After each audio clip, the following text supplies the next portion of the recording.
దేవుని నుండి ప్రభువైన యేసుక్రీస్తు నుండి కృపయును సమాధానమును మనందరికీ కలుగును గాక. ఆమేన్. కూర్చుంది. ఇది నా ధ్యాన పాఠంలో పత్రికా పాఠము తిమోతికి రాసినటువంటి పత్రిక, తిమోతికి రాసినటువంటి మొదటి పత్రిక 6వ అధ్యాయం 6వ వచనాన్ని మనం ధ్యానం చేద్దాం.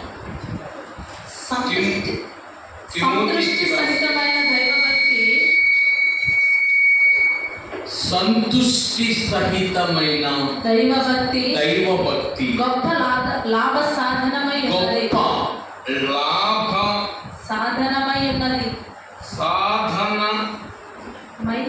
ఉన్నది. ఈ దినాల్లో ఓ మనిషి ఏ పని చేసినా దేని కొరకు చేస్తాడు అంటే లాభము కొరకే చేస్తాడు. ఒక వ్యాపారం చేస్తాడంటే వ్యాపారంలో ఏం ఆశిస్తాడు అంటే లాభం. భూమిలో విత్తనము విత్తాడంటే ఆ పంటని లాభం కొరకు ఆ పని చేస్తాడు. ఏ పని చేసినా మానవుని జీవితంలో లాభము కొరకు ఆశిస్తాడు. అయితే ఇక్కడ అపొస్తలుడైన పౌలు తిమోతి గారికి లేఖ వ్రాస్తూ ఈ లేఖలో ఏం చెప్పుకుంటూ వచ్చారంటే సంతుష్టి సహితమైన భక్తి. ఈరోజు పాట ఏంటంటే భక్తి వలన కలుగు లాభం. భక్తి చేయటము వలన మనకేమి లాభం కలుగుతుంది? ఉదయకాలంలో చక్కగా స్నానాలు చేసి బైబిల్ గ్రంథాలు, ఆరాధన పుస్తకాలు పట్టుకొని దేవాలయములో ఆరాధనకు వచ్చారు అంటే దేని కొరకు అంటే ఒక గొప్ప లాభదాయకమైనటువంటి దానిని అనుభవించడానికి ఇక్కడ మనము వచ్చాం. ప్రతి వర్తమానములో కూడా ఈ లాభదాయకమైన అంశాన్ని గురించి మనము ధ్యానం చేస్తూ ఉంటాం. అందులో అపొస్తలుడైన పౌలు ఏమంటారంటే తన పత్రికలో బోధిస్తూ చావైతే నాకు లాభము అని ఏమంటాడు? చావైతే నాకు లాభము. చూసారండి, ఆయన ఆశిస్తున్న ఫలం ఏమిటంటే చావు. ఎందుకు అంటే ఈ లోకంలో నేను చనిపోకపోతే నేను మరలా ఫలించను. గోధుమ గింజ భూమిలో పడి చచ్చితేనే కానీ అది మొలచి ఎదిగి ఫలించదు. అలాగే మన జీవితాల్లో కూడా మనము మరణము చూసిన పిమ్మటే మనం ఏం చేస్తామంటే పునరుద్ధాన ఫలాన్ని చూస్తాం. అందుకు భక్తుడైన దావీదు అంటాడు, మరణము చూడక బ్రతుకు నరుడు ఎవడు అంటాడు. కనుక మన జీవితాల్లో మనం ఏం జ్ఞాపకం చేసుకోవాలంటే ప్రతి వ్యక్తి కూడా ఒక లాభాన్ని ఆశిస్తూ ఉన్నాడు. అనగా మనము చేసే భక్తి లాభము కొరకు అన్న సంగతిని మొదటిగా మనము జ్ఞాపకం చేసుకోవాలి. ఈ ఉదయకాల ఆరాధన సమయంలో ఈ దినాలలో మానవుల జీవితాలలో రకరకములైనటువంటి మతముల వారు వారి వారి జీవితాలలో వారి వారి బ్రతుకులలో ఒక్కొక్క విధమైనటువంటి భక్తి ప్రభావాన్ని కలిగి ఉంటూ ఉన్నారు. కానీ మన జీవితంలో బైబిల్ భాషలో భక్తి అంటే ఏమిటి అన్నది మనం ధ్యానిద్దాం. భక్తి అనగా ఏమిటి? ముందు మనకు భక్తికి అర్థం తెలియకుండా దానిలో మనం ప్రవేశించలేము. భక్తి అంటే ఏదో దేవాలయానికి రావడం కాదు. భక్తి అంటే ఏదో 2 పాటలు పాడటం కాదు. భక్తి అంటే బైబిల్ గ్రంథం చదవటం కాదు. భక్తి అంటే కానుకలను సమర్పించటం కాదు. భక్తి అనగా ఏమిటి అన్నది ముందు మనం తెలుసుకోవాలి. భక్తి అనగా బైబిల్ గ్రంథంలో ఒకసారి భక్తికి ఒక మంచి నిర్వచనాన్ని భక్తుడు సామెతల గ్రంథంలో ఉంచినట్లు మనం చూడగలుగుతాం. సామెతల గ్రంథం ఒకసారి చూడండి, 8వ అధ్యాయము 13వ వచనములో భక్తి అంటే ఏమిటో అక్కడ చెప్పబడతారు. యెహోవా యందు భయభక్తులు కలిగి ఉండుట, యెహోవా యందు భయం భక్తులు కలిగి ఉండుట, చెడుతనమును అసహించుకొనుటయే. భక్తి అంటే ఏంటి చెప్పాలి అందరూ. ఇది తెలుగు సినిమా కాదు, మనందరం మాట్లాడుకోవాలి. భక్తి అనగా చెడు అనే దానిని మనం ఏం చేయాలా? అసహించుకోవాలి. మరి మీకు ఇప్పుడు ఒక ఆలోచన రావచ్చు, కడుపు నిండా తాగి భక్తి చేసే వాళ్ళు మనకు కనిపిస్తున్నారు లేదా? దొంగతనాలు చేస్తూ భక్తి అంటున్నారు, అబద్ధాలను చెప్తూ భక్తి అంటున్నారు, చేయకూడని పనులు చేస్తూ అది భక్తి అంటున్నారు. అవునా కదా? అది చెడు అని తెలిసి కూడా ఆ చెడ్డదానిని ప్రేమిస్తూ, ఆ చెడ్డదానిని సేవిస్తూ, ఆ చెడ్డదానిని అనుసరిస్తూ భక్తి అనే భ్రమలో పడి ఉంటున్నారు. కానీ బైబిల్ గ్రంథము భక్తికి ఏమి సెలవిచ్చింది అంటే అది చెడు అని తెలిసేటప్పుడు దానిని అసహించుకోవడమే భక్తి. దాన్ని అసహించుకోవడమే ఇప్పుడు అర్థమైందా? భక్తి అంటే ఏంటో చెప్పండి అందరూ. చెడుతనమును అసహించుకొనుటయే భక్తి. చెడుతనమును అసహించుకొనుటయే భక్తి. చెడుతనమును అసహించుకొనుటయే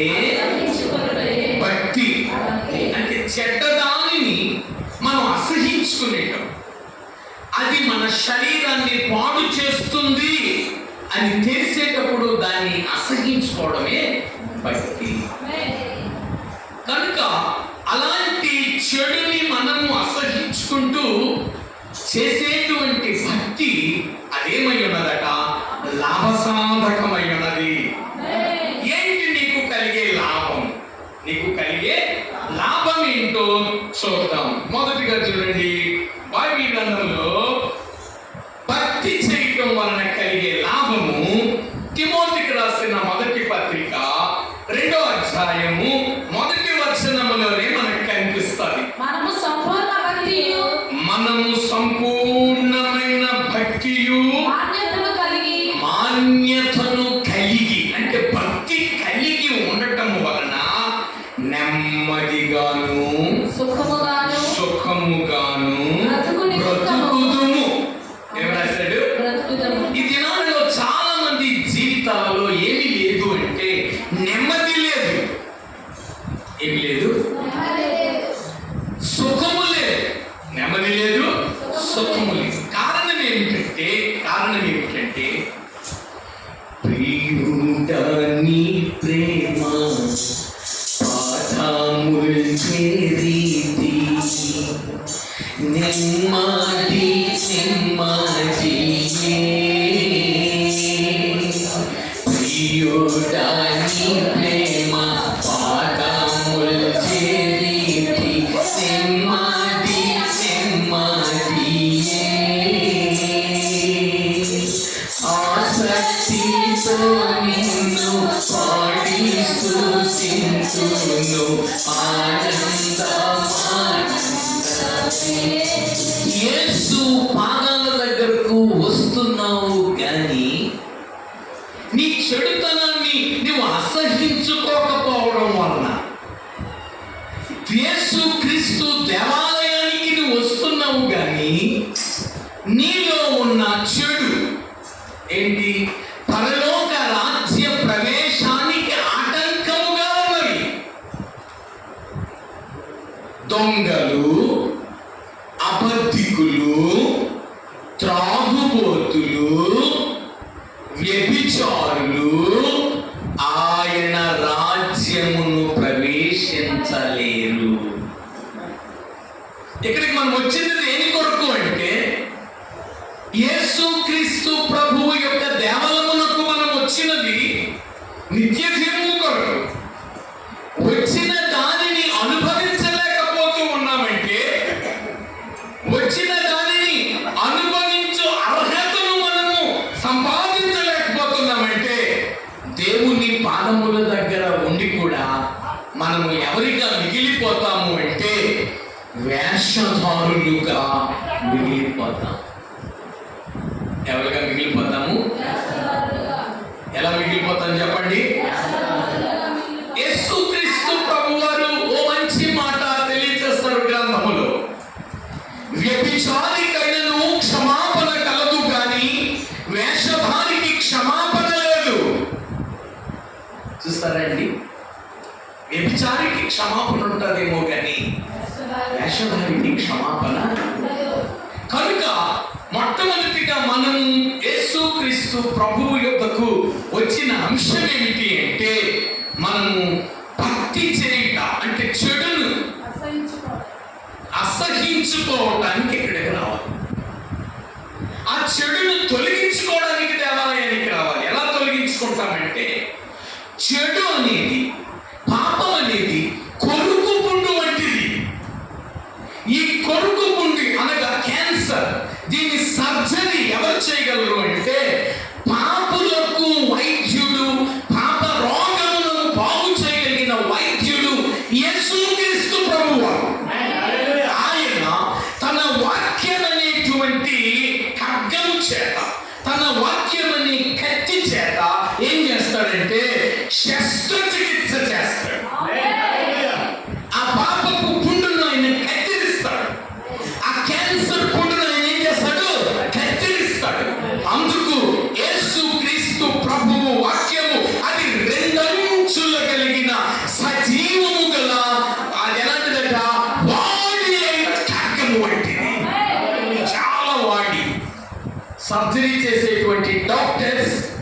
వారు ఉపయోగించే సిజర్స్, వారు ఉపయోగించే ప్లేట్స్ చాలా వాడిగా ఉంటాయి. ఆ సర్జరీతో ఆయన ఒక డాక్టర్ గారు కట్ చేస్తే మళ్ళీ అక్కడ కుట్లేయాలి. కానీ ఈ డాక్టర్ గారు యేసు క్రీస్తు ప్రభు అనే పరమ వైద్యుడు, ఈయన కానీ శస్త్రచికిత్స చేస్తే అక్కడ కుట్లేయాల్సిన అవసరం లేదు. అక్కడ కుట్లకు మందు పోయాల్సిన అవసరము లేదు. ఆయన మాటకున్న మహత్తరమైన శక్తి. మనం బైబిల్ గ్రంథంలో చాలా చూస్తాం. పుట్టి గుడ్డివాని కన్నులు తెరుచుట, కుంటివాని కాళ్ళు బాగు చేయబడుట, చాలా సంగతులు. కుష్టి రోగి యొక్క బ్రతుకు స్వస్థపరచబడుట, ఈ సంగతులన్నీ మనం చూస్తాం.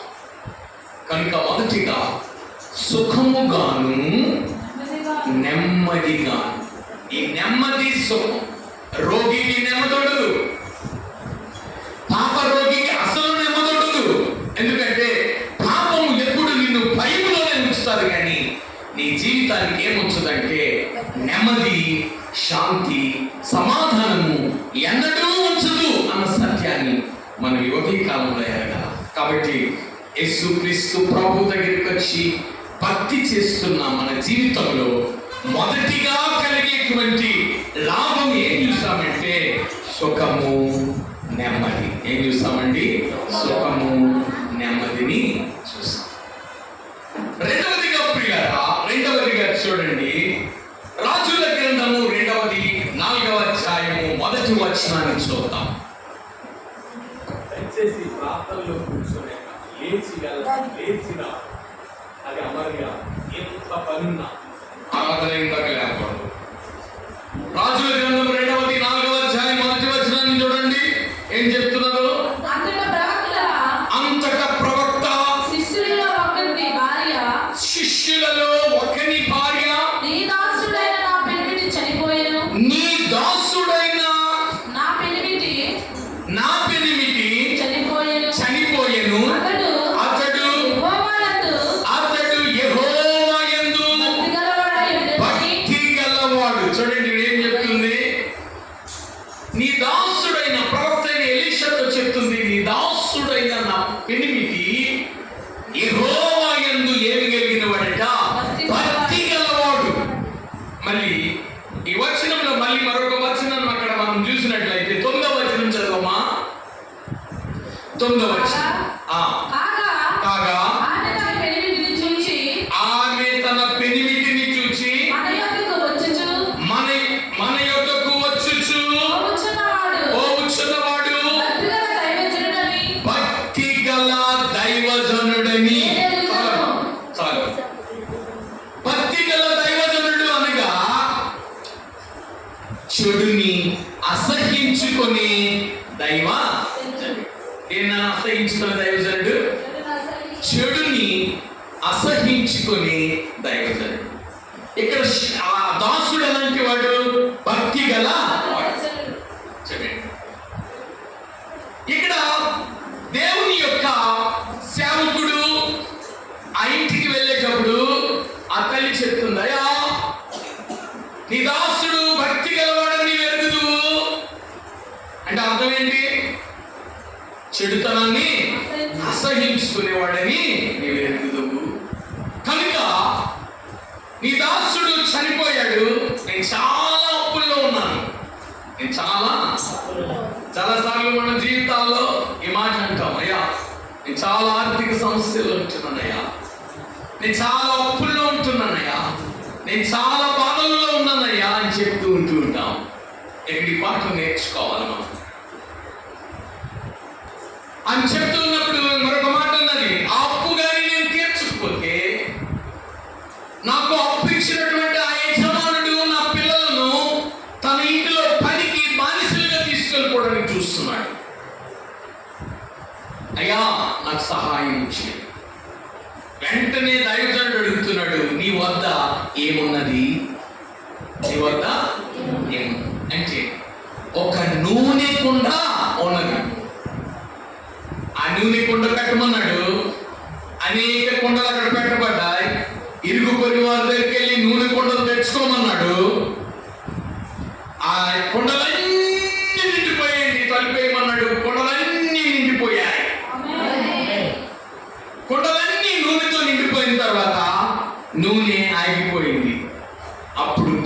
చెప్తున్నాడు, ఈ నూనె అన్ని నీ అప్పులు తీర్చుకో, ఇంకా మిగిలిన నూనె అన్ని నీవు నీ జీవనమును కొనసాగించు. అప్పులు తీర్చబడ్డాయి, అప్పులు తీర్చబడ్డాయి అనే జీవనము కొనసాగించబడ్డాది. భక్తిలో ఉన్న రెండవ లాభం ఏమిటి అంటే, మన జీవితంలో మనకున్న ఆర్థిక సమస్యల నుండి దేవుడు మనకు విడుదల కలుగజేస్తాడు. మొదటిగా ఏం చూస్తామండి? సుఖము, నెమ్మది ఇస్తాడు. రెండవదిగా భక్తి యొక్క లాభం ఏమై ఉన్నది అంటే, మనకున్న ఆర్థిక సమస్యల నుండి మనము విడిపించబడతాం. రాత్రి కుటుంబ ఆరాధనలో కూడా ఒక సాక్ష్యాన్ని విన్నాం. ఆ సమస్యల నుండి మనము విడిపించబడాలి అంటే ముందుగా మనం ఏమై ఉండాలి అంటే, మనము భక్తిని వెంబడించాలి, భక్తి కలిగిన వారముగా ఉండాలి. మూడవ లాభం ఏంటో చూద్దాం. బైబిల్ గ్రంథంలో మూడవ లాభం చూడండి. యోబు గ్రంథం 4వ అధ్యాయము 6వ వచనాన్ని చదువుదాం. యోబు గ్రంథం 4వ అధ్యాయం 6వ వచనం. నీ భక్తి నీకు ధైర్యం పుట్టింపదా? చూడండి మాట, నీ భక్తి నీకు ధైర్యం పుట్టించదా? నీ యథార్థ ప్రవర్తన చదవమ్మా. నీ భక్తి నీకు ఏం పుట్టించదా? ధైర్యం పుట్టించదా? ఈ రోజుల్లో చాలా మంది భయపడుతూ ఉంటారు. దేనికి భయపడుతూ ఉంటారు అంటే, ధనవంతులనే వారు భక్తిహీనులకు భయం ఉండదు. భక్తిహీనుడు తన ఉద్యోగం మీదో, తన ధనం మీదో, తన ఆస్తి మీదో, తన సంపద మీదో ఆయన ఏమవుతూ ఉంటాడంటే ఆధారపడుతూ ఉంటాడు. అటు బైబిల్ లేదు వాడికి. ఎందుకంటే ఆయన తలంచుకుంటూ ఉంటాడు, నాకు విస్తారమైనది ఉన్నది. అలాంటి వ్యక్తి మనకు బైబిల్ గ్రంథంలో ఒక పిచ్చోడుగా, ఒక ఎర్రోడుగా దేవుడు మనకు చూపిస్తాడు. ఒకడు తన కొట్లన్నీ విప్పి ఆ కొట్ల నిండా ధాన్యము నింపుకొని ఏమనుకుంటున్నాడట, ఓ నా ప్రాణమా తినుము, త్రాగుము, సుఖించుము అని అనుకుంటూ ఉంటే ప్రభు అంటున్నాడు, ఓ రేవేరివాడా, ఈ రాత్రి కాలంలో దేవుడు నీ ప్రాణమును అడుగుతున్నాడు. నీ గతేంటో. ఎందుకు అంటే భక్తి యొక్క జీవితము ఎలాంటిది అంటే, మూడవదిగా నీ ధైర్యం ఏమై ఉండాలి అంటే, నీవు సేవించినటువంటి దేవుని మీద ఆధారపడేదిగా ఉండగలగాలి. ఎవరి మీద ఆధారపడాలా? వారి ధైర్యం చూడండి. వారు ఎలాంటి ధైర్యము? మా దేవుడు రక్షించినను రక్షించకపోయినను ఈ బొమ్మకు మేము మొక్కము. దానియేలు యొక్క స్నేహితులు చెప్తున్నారు, ఈ వేడిమి గల అగ్ని గుండములో నుండి మా దేవుడు రక్షించినా రక్షించకపోయినా పర్వాలేదు, కానీ మేము ఆ బొమ్మకు మొక్కము. ఆ చెడ్డ పని మేము చేయము, ఆ చెడ్డ దానిని మేము సేవించము. ఎందుకంటే మేము సేవిస్తున్న దేవుడు జీవము గల దేవుడు. జీవము లేని దానిని, సృష్టిని, సృష్టమును పూజించు వారిగా మేమున్నాము. మేము సృష్టికర్త అయిన వాడిని పూజిస్తాం. ఎంత ధైర్యం అండి వాళ్ళకి, ఎంత ధైర్యము! ఈ ధైర్యం వారికి ఎలా వచ్చిందంటే, వారు చెడుని అసహించుకోవడం ద్వారా వచ్చింది. చాలాసార్లు నేను నా జీవితంలో భయం, వయస్సు పెరిగిపోతుంది, పిల్లలు చదువు, పిల్లల వయస్సులో 35-40 సంవత్సరాలు వచ్చేస్తుంటాయి. కొన్ని నెలల్లో ఆడపిల్లలకి వివాహాలు అవ్వవు. అయ్యో మా బిడ్డలకు వివాహాలు అవ్వేమో, అయ్యో మా బిడ్డలు బ్రతుకులు ఎలా ఉంటాయో, మాకు ఆస్తులు లేవు, సంపాదన లేదు, ఏమీ లేదు, కేవలం కూలి మీద మేము ఆధారపడుతూ ఉన్నాం, మా జీవితాలు ఎలా ఉంటాయో. చాలా మంది జీవితాలలో ఇలాంటి భయం అనేది వారి బ్రతుకుల్లో సంతరించుకుంటూ ఉంటారు. అలాంటి వారికి ప్రభు ఈరోజు ఇస్తున్న ధైర్యం ఏమిటంటే, నీ భక్తే నిన్ను ధైర్యపరుస్తుంది. నువ్వు భక్తిగా ఉండేటప్పుడు అది నీకేం పుట్టిస్తుందంటే ధైర్యమును కలుగజేస్తుంది. శద్రకు, మేషాకు, అబేద్నెగోలను అగ్నిగుండము నుండి రక్షించగలిగిన దేవుడు. దానియేలు యొక్క భక్తి సింహపు బోనుల నుండి దానియేలును రక్షించగలిగింది. జీవితంలో మూడో లాభం ఏంటంటే నీకేం కలుగుతుంది? ధైర్యం. ఏం కలుగుతుంది? ఏం కలుగుతుంది? ధైర్యము కలుగుతుంది. ఒకటవదిగా ఏం చెప్పుకున్నాము? మొదటిగా ఏం చెప్పుకున్నాము? సుఖము, నెమ్మది. రెండవదిగా ఏం చెప్పుకున్నాము? ఆర్థిక సమస్యల నుండి విడుదల. మూడవదిగా ఏం చెప్పుకున్నాము? ధైర్యము కలిగిస్తాం. నాలుగవదిగా చూడండి, పేతురు రాసిన రెండవ పత్రిక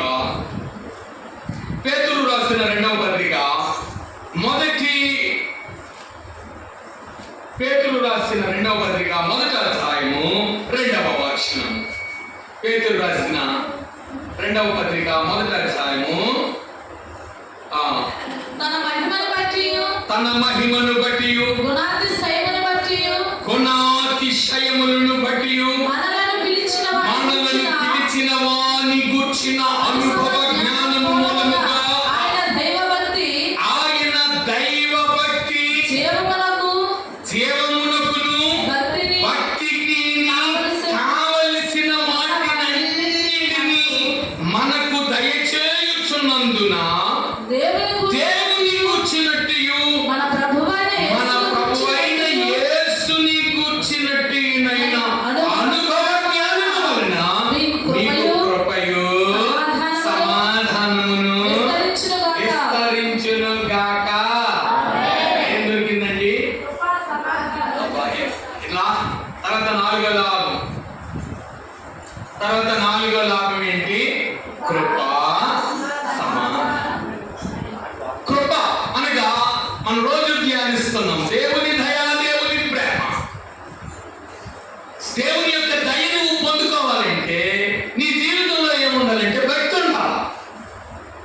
దేవుని యొక్క దయ, దేవుని యొక్క ప్రేమ, దయ ప్లస్ ప్రేమ ఈక్వల్ టు కృప.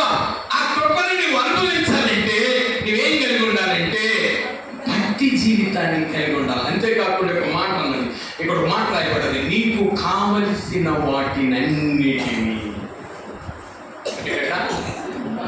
నీకు కావలసినది ఏంటో ఆయనకి తెలుసు. మనం అడుగగా ఉండితే మన అక్కర్లన్నీ ఎరిగినటువంటి దేవుడు భక్తి చేయటం ద్వారా ఏమనుగ్రహిస్తున్నాడంటే ఆయన ప్రేమకు పాత్రుడు అవుతున్నావు, ఆయన దయకు నీవు పాత్రుడు అవుతున్నావు. ఆయన ప్రేమ ఎలాంటిది అంటే యేసుక్రీస్తు ప్రభు వారి యొక్క ప్రేమ నీవెంత అసహ్యంగా ఉన్నా, నీవెంత మురికిగా ఉన్నా ఆయన నిన్ను చేర్చుకోవడానికి ఇష్టపడే ప్రేమ. ఆ ప్రేమలో దాగి ఉన్న మరొక అంశం ఏమిటంటే క్షమాగుణం. ఎప్పుడు నువ్వు క్షమించేవాడిగా ఉంటావో ప్రేమిస్తావు, ఎప్పుడు నువ్వు ప్రేమించేవాడిగా ఉంటావో క్షమిస్తావు. యేసు ప్రభు యొక్క అపారమైనటువంటి గుణం ఏంటంటే, మంచి గుణం ఏమిటంటే ప్రేమ, క్షమాపణ, దయ. ఆయన ఎవరి మీద దయ చూపిస్తాడు అని మన కీర్తనాకారుడు చెప్తాడంటే, దయగలవారిపై దయ చూపించును అతినుల ఎడల వికాసము చూపును. దయగలవారిపై దయ చూపించును అతినుల ఎడల వికాసము చూపును. గర్విష్ఠుల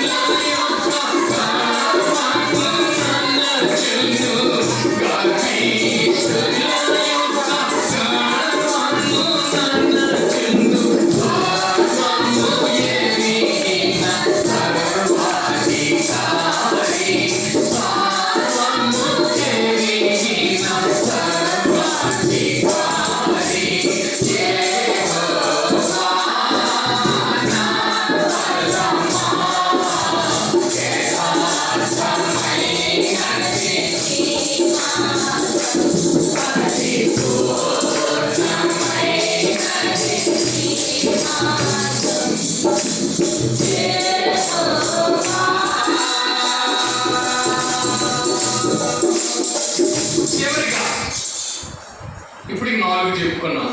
మొదటిగా ఏమి ఇస్తాడని చెప్పుకున్నామండి? మొదటిగా సుఖము, నెమ్మది, లాభాలు. భక్తి యొక్క లాభం. భక్తి అంటే ఏంటి? అందరూ చెప్పాలి. భక్తి అంటే ఏంటి?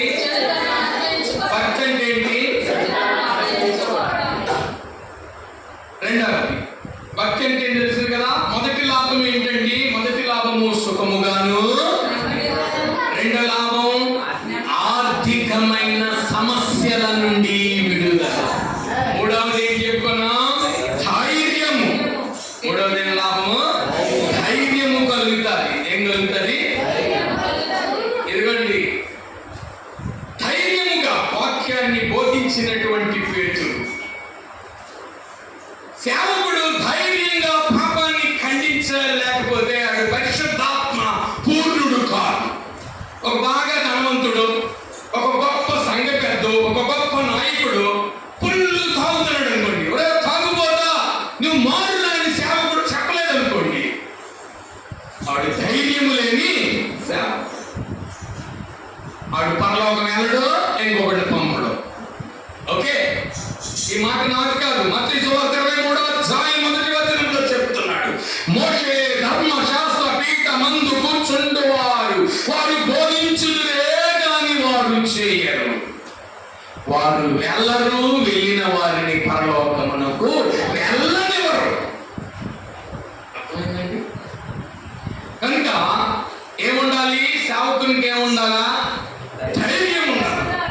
ఏ ధైర్యం అది? పాపాన్ని ఖండించగలిగిన ధైర్యం. భక్తుడైనటువంటి బాప్తిస్మం ఇచ్చి యోహాను తల ఎందుకు ఖండించబడ్డది? అక్కడ రాజైన హేరోదు చేస్తున్న వ్యభిచారాన్ని, ఒరే వ్యభిచారం చేస్తున్నావు అని ఖండిస్తే సేవకుడి యొక్క తల ఏం చేయబడ్డది? తెగిపడ్డది. అలాగే ప్రాణానికి భయపడి పాపఖండన చేయకుండా ఉండలేదు బాప్తిస్మం ఇచ్చి యోహాను. పేతురు, యోహానులు ధైర్యముగా వాక్యమును బోధించి, చెరసాల ఉంది, కొరడా దెబ్బలున్నాయి, సమస్యలున్నాయి, కానీ వాక్యాన్ని ధైర్యంగా బోధిస్తున్నారు. కనుక ఏమిస్తాడు? భక్తి ఏం కలిగిస్తుంది? ధైర్యాన్ని కలిగిస్తుంది. నాలుగవదిగా భక్తి ఏం కలిగిస్తుంది? కృపా సమాధానాన్ని.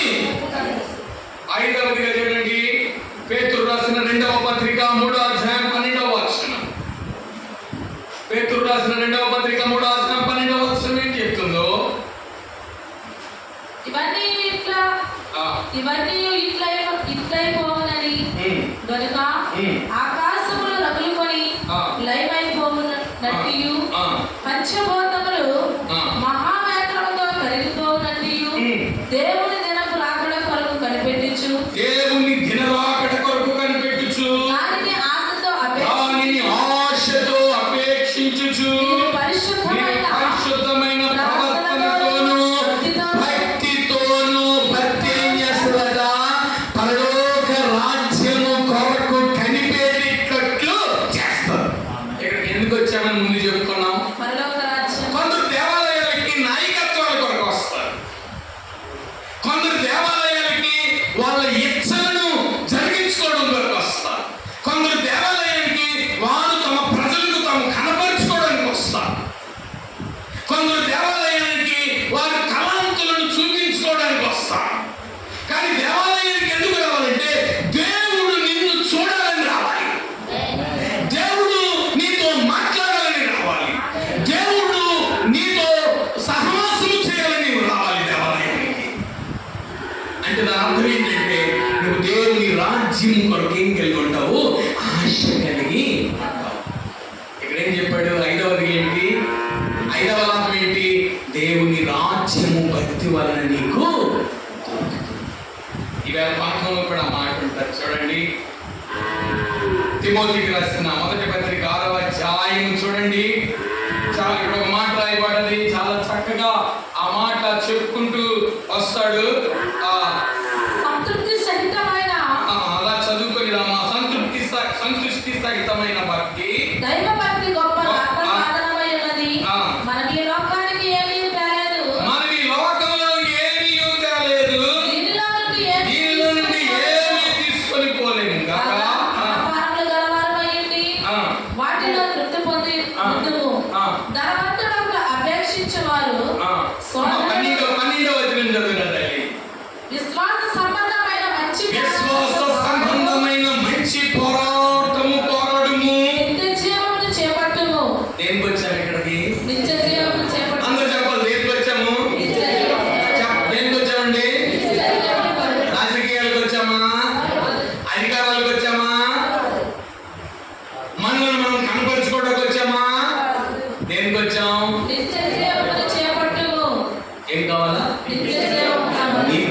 జీవము నీకు కావలెనా, నిత్య జీవము నీకు కావలెనా, నిత్య జీవము నీకు కావలెనా, నేనే యేసు నా ప్రభురాము, నేనే యేసు నా ప్రభురాము, సంతోషమే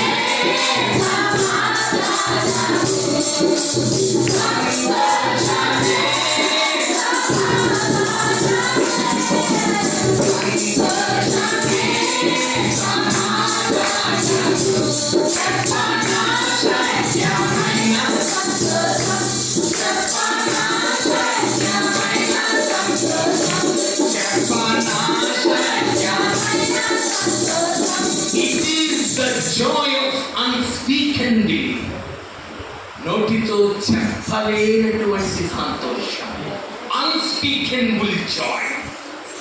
కనుక ఆ జాయ్, ఆ సంతోషాన్ని, ఆ నిత్య జీవాన్ని మనం అనుభవించడానికి ఎక్కడికి వచ్చాము? దేవుని సన్నిధికి వచ్చాము. ఎక్కడికి వచ్చాము? దేవుని సన్నిధికి. ఇక్కడ చెప్తున్నాడు చూడండి, ఇక్కడ ఏం చెప్తున్నాడంటే, ఇక్కడ ఈ పాఠంలో 9వ వచనములో చూడండి, 9వ వచనము, తిమోతికి రాసిన పత్రిక 9వ వచనము, ధనవంతులగుటకు అపేక్షించువారు శోధనలోను మురిలోను అవివేకయుక్తములను హానికరములైన అనేక దురాశలలో పడుదురు. ఈ రోజుల్లో మానవుడు దేనికి ప్రయత్నిస్తున్నాడంటే ధనాపేక్ష. సమస్తమైన కీడులకు మూలము. ఈ మధ్యకాలంలో మనందరి పేపర్లు, సాక్షి పేపరు, ఈనాడు పేపరు, ఆంధ్రజ్యోతి పేపరు, వార్తా paper, Indian express, news time, అన్ని పేపర్లు ఏం చెప్పాయంటే రాజకీయ నాయకులు ఓట్లకు బోల్డ్ డబ్బులు పంచారు. ఏం చేశారు? ఎంత పంచారో అంత సంపాదించుకోవడానికి ప్రయత్నమే కదా. అంటే ధనాపేక్షకు ఇది మూలం కాదా? ఈ రోజుల్లో చాలా మంది అధికారాల కొరకు ఏమండి ధనవంతులు అవడానికి దొంగతనాలు చేస్తున్నారు. ఏమండి ఏం చేస్తున్నారు? ధనవంతుల వారిని దొంగతనాలు చేసేవారు ఉన్నారు. రకరకాల దొంగతనాలు. కొందరు అఫీషియల్ దొంగలు, కొందరు ఆకలి కొరకు చేసే దొంగతనాలు. అవునా కాదండి? యేసు ప్రభు వారు ఆకలి కొరకు చేసే దొంగతనాన్ని సమర్థించాడు. అంతట శిష్యులు వెన్నులను నులుపుకుంటూ వెన్నులు తెంపారట. వెన్నులు యేసు ప్రభు వెనుకొలుతున్నటువంటి వారు ఆకలికి వెన్నులు తెంపి వెళ్తే అప్పుడు అడుగుతున్నారు శాస్త్రులు, పరిసరాలు, అయ్యో నీ శిష్యులు దొంగతనం చేస్తున్నారు, నేను ఒక వెన్నులు తినేస్తున్నారంటే అప్పుడు ప్రభు చెప్తాడు, ఆకలి కొరకు చేసేది దొంగతనం. వాడు ధనవంతుడవ్వాలని అపేక్షతో చేసిన దొంగతనము గ్యాజీ బ్రతుకులో మనకు కనిపిస్తుంది. వాడు ధనవంతుడవడానికి అపేక్షతో చేసిన దొంగతనము ఇస్కరియోతు యోధా బ్రతుకులో మనకు కనిపిస్తుంది. వాడు ధనవంతుడవ్వాలనేటువంటి ఆశతో చేసిన దొంగతనము అఖాను బ్రతుకులో మనకు కనిపిస్తుంది.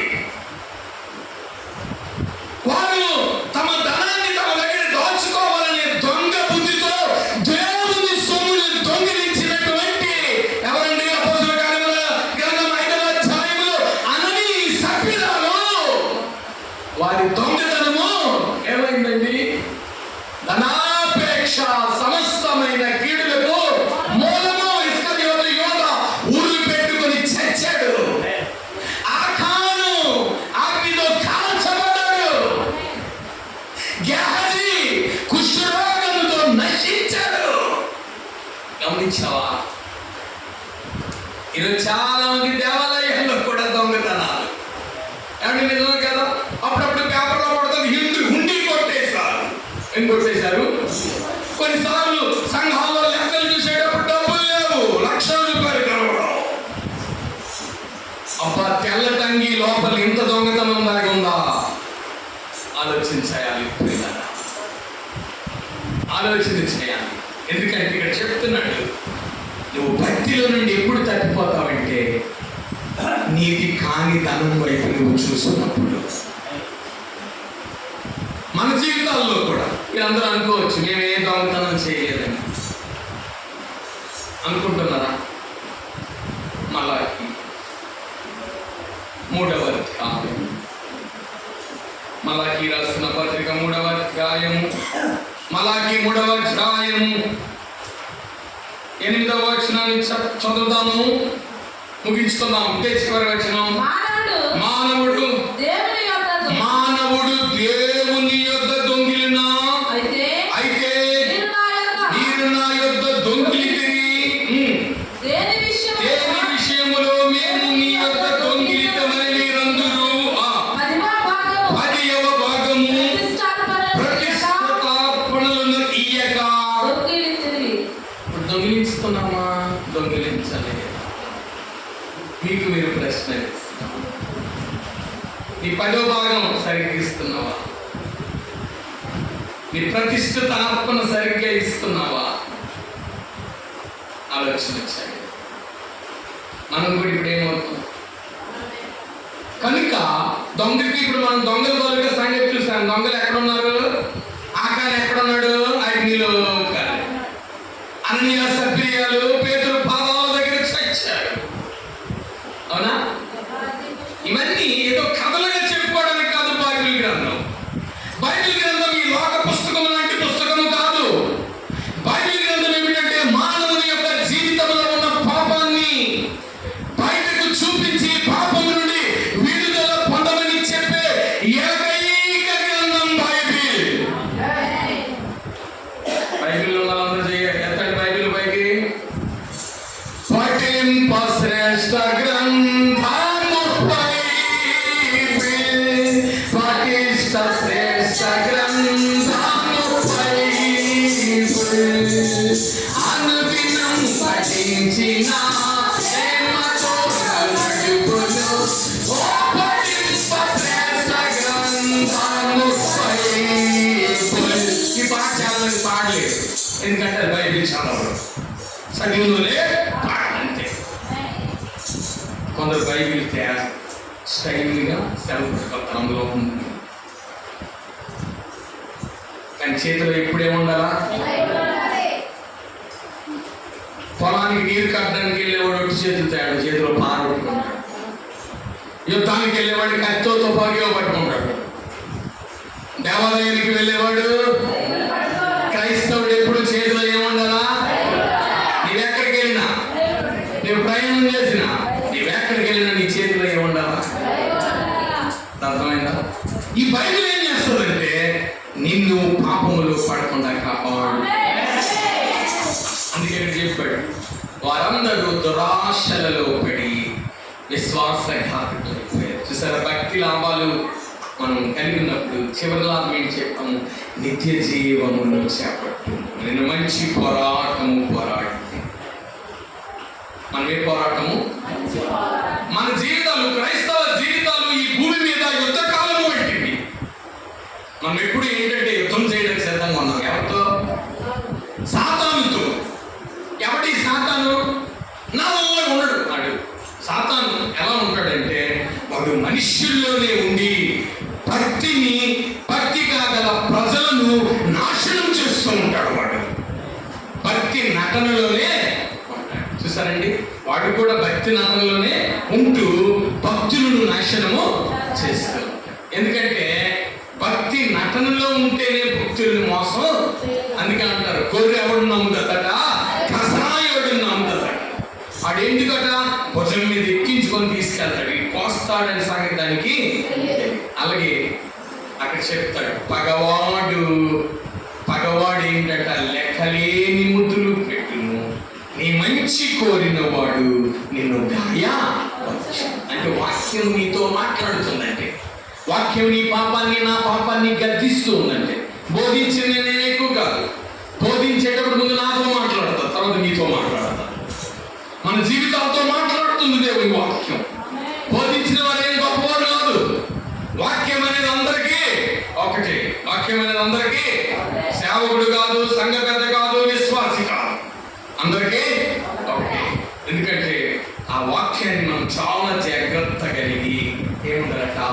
భక్తి కలిగిన వారంగా ఉండాలి. దాన్ని అసహించుకునే వారంగా మనము ఉండేటప్పుడు ఏం పొందుకుంటాం? నిత్య జీవాన్ని. సుఖంగా బ్రతుకు, ధైర్యంగా బ్రతుకు. ఇంత మంచి సంగతి. సమస్యలన్నీ విడిపింపబడతాయి, ఆర్థిక సమస్యల నుంచి విడుదల వస్తుంది. కనుక ఈరోజు పాఠం ఏంటి? అందరూ చెప్పండి. భక్తి కలిగిన వారముగా ఉండుటకు మేము మందిరమునకు వచ్చితిమి. చెడును అసహించుకొని పరిశుద్ధత కలుగుటకు మేము మందిరమునకు వచ్చితిమి. సమస్త జ్ఞానమునకు మించిన దేవుని సమాధానం మీ హృదయములకు, మీ తలంపులకు కావలి ఉండును.